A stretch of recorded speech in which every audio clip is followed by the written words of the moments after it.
नमस्कार दोस्तों, मेरा नाम है अजीत सिंह और पैसा बाजार ऐप में मैं आप सभी का स्वागत करता हूं। आज हम बात करने जा रहे हैं जिस कंपनी के बारे में, उसका नाम है टेक्समाको रेल। तो इस कंपनी के बारे में बात हम इसलिए कर रहे हैं क्योंकि गवर्नमेंट के बहुत ज्यादा प्रोजेक्ट्स आए हैं इस रेलवे सेक्टर के लिए। तो इस कंपनी को क्या फायदा हो सकता है उन प्रोजेक्ट से, तो उसके बारे में जानेंगे। और कंपनी कैसी है और कैसा फ्यूचर में ग्रोथ कर सकती है, इसके बारे में जानेंगे इस वीडियो के अंदर। तो सबसे पहले गवर्नमेंट प्रोजेक्ट और इंडस्ट्री अपॉर्चुनिटी की बात करें तो इंडियन कैबिनेट ने अप्रूव किए हैं railway project approx 24,632 34 crore rupees के, जो इस कंपनी के लिए बहुत सारी अपॉर्चुनिटीज क्रिएट कर सकते हैं।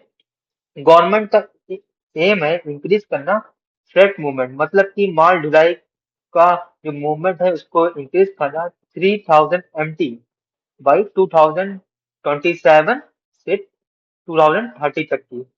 तो अभी हम लोग करते हैं 1.67 MT, मिलियन टन है जहाँ तक कि मैट्रिक टन। तो 2 साल के अंदर हमें, हमारा गोल है 2000 MT इंक्रीज करना। तो इसमें टैक्स माफो का क्या रोल होगा और कैपेसिटी के बारे में जानेंगे। पहली बात तो इंडियन रेलवे को इस टारगेट को अचीव करने के लिए अप्रोक्स 18,000 से 20,000 न्यू फ्रेट वैगन चाहिए होंगे। तो टेक्समाको रेल की कैपेसिटी है 15,000 वैगन की एनुअल। तो अगर ये 15 से 20% का यूटिलाइजेशन करे अपने लगातार, तो ये आसानी से इस कंपनी के नाम गवर्नमेंट के ऑर्डर को पूरा कर सकती है।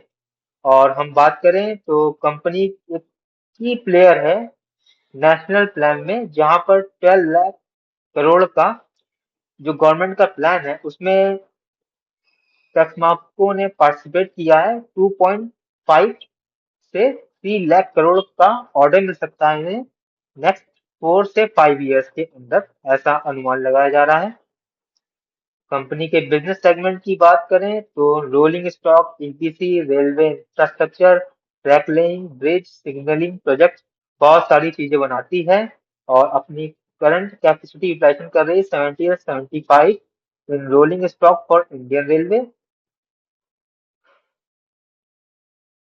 अब हम की फंडामेंटल देखेंगे कंपनी के, तो मार्केट कैप है 5,520 करोड़ रुपीस, करंट प्राइस है 138, 52 वीक हाई है 240 और लो है 150।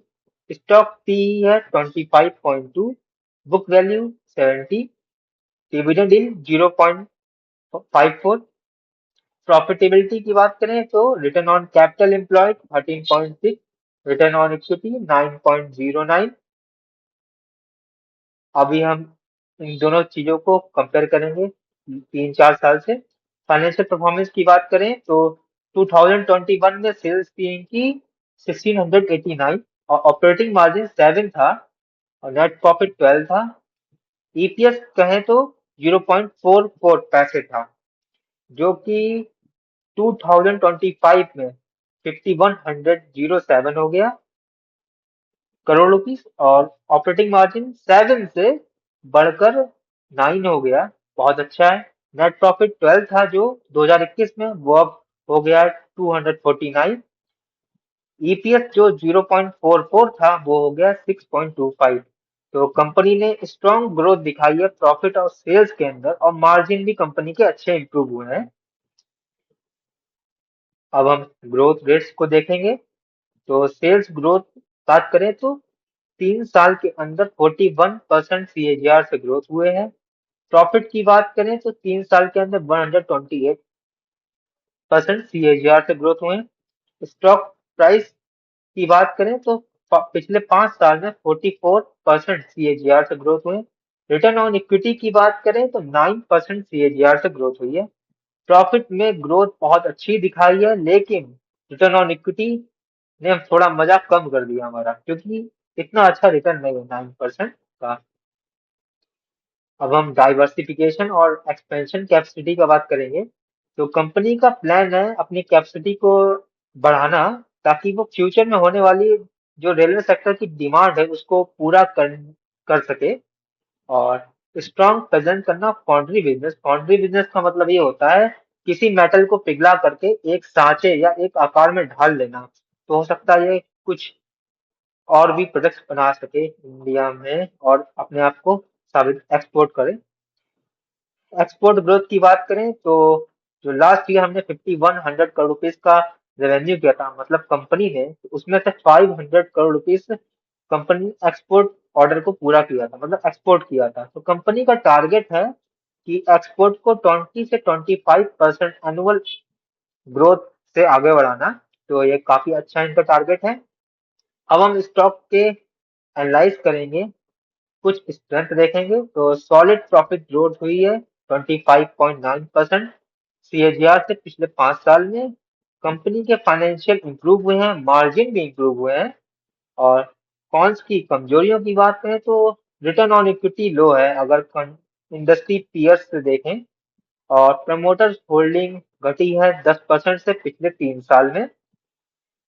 अब हम लगभग 1 साल का शेयर होल्डिंग पैटर्न देखेंगे। तो प्रमोटर्स होल्डिंग सितंबर में 2024 में थी 48.14, जो कि अभी भी है जून 2025 में 48.27। तो स्टेबल है, ज्यादा बढ़ी चढ़ी नहीं है। फाइनेंशियल इंस्टीट्यूशन की बात करें तो 7.87 था, जो कि अब हो गया 8.14 जून में। तो हल्का सा इंप्रूवमेंट है। डोमेस्टिक इंस्टीट्यूशन की बात करें 8.70 है सितंबर में, जो कि अब हो गया 7.38। तो हल्का सा गिरावट है। पब्लिक होल्डिंग की बात करें तो 35.28 है सितंबर में, और जो कि जून 2025 में हो गए 36.22। तो यहाँ पर थोड़ा इंक्रीज हुआ है। तो प्रमोटर्स और एफआईआई फाइनेंशियल इंस्टीट्यूशन स्टेबल हैं। डीआईएस का रिड्यूस हुआ है स्टेक, और पब्लिक होल्डिंग बढ़ी है। अगर आपको ये कंपनी पसंद आई तो कमेंट सेक्शन में बताइए। ये वीडियो सिर्फ एजुकेशनल पर्पज के लिए थी, कोई भी बाई सेल की रिकमेंडेशन नहीं है। Thank you. अगर आपको कोई स्टॉक पसंद है और किसी के बारे में आप जानना चाहते हैं, उसके फ्यूचर प्लान, उसके फंडामेंटल के बारे में, तो कमेंट सेक्शन में आप उस कंपनी का नाम मेंशन कर सकते हैं। Thank you.